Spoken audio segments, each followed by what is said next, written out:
रास्ता अवस्था शोचनीय जोगु लोके नियारा प्रतिवाद करिसेंती। खाल और पंक कादुअरे भरी रास्तार माछ जाल छाड़ी जाल पकाई धरिसेंती लोके। रास्ता अवस्था शोचनीय जोगु मालकानगिरी पौरांचलर एमभी 43 ग्रामवासी नियारा प्रतिवादर चित्र सामना को आसुछि। तेबे मालकानगिरी पौरांचलर प्रमुख रास्तार एभली दृश्य देखा मिलुछि।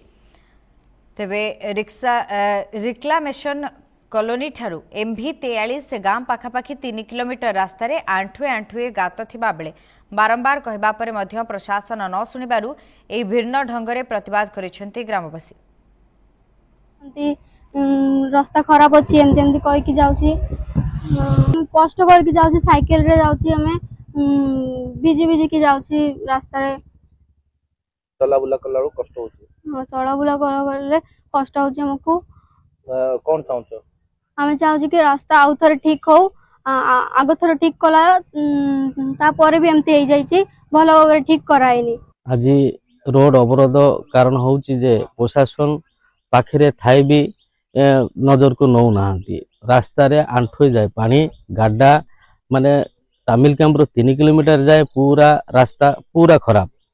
चेयरमैन आसिले 15 दिन प्रतिश्रुति देकी पळेले।